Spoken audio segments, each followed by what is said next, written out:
সকলোকে স্বাগতম জনাইছো আৰু এই বেগত কি আছে আমি চাওঁচোন আহক এই বেগতনো কি আছে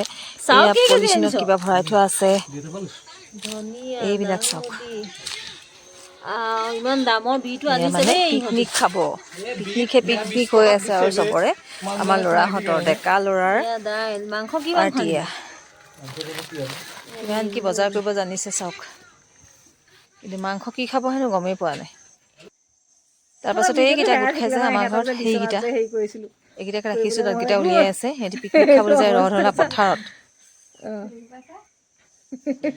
আজি দেওবাৰৰ দিনটো ৰাতিপুৱাৰ পৰা এয়া দেউতা আহিলে দেউতাই চাহ খালে খাই তামোল খাইছে দেওবাৰ আৰু গতিকে আজি ভিডিঅ' মোৰ ৰেডি কৰাও নহ'লে আগবেলা মই ভিডিঅ' দিয়া নাই গতিকে মিনি ব্লগ এটা আপোনালোকলৈ আগবঢ়ালোঁ তাৰপাছতে পুৰণা ধানখিনি দেওবাৰ কাৰণে মানুহজনে মিললৈ নিবলৈ লৈছে আৰু এইকেইটা ওলাই গৈছেগৈ বাৰু ওলাই গৈছে আৰু দেউতাও ওলাই গৈছে চাহ তাহ খাই ৰুটি চাহ খালে পিছে আমাৰ দেউতাই আকৌ চাইকেল এতিয়াও লৈ ফুৰে দেখিছে নহয় লাখুটিৰ ব্যৱহাৰটো আচলতে চাইকেলেৰে কৰে আৰু মানুহজনে ইয়াত ধান লৈ গৈছে আৰু এয়া তেওঁলোকৰ বাবে আঞ্জা বনাইছোঁ কি জানেনে মাছৰ বিলাহী আৰু জিমিল শাকেদি বাপেক আৰু জীয়েকৰ মই যিহেতু নাখাওঁ আপোনালোকক কৈছোঁ ল'ৰা পিকনিক খাবলৈ গৈছে গতিকে বাপেক জীয়েকৰ আঞ্জা সেয়া আজি দুপৰীয়া খানা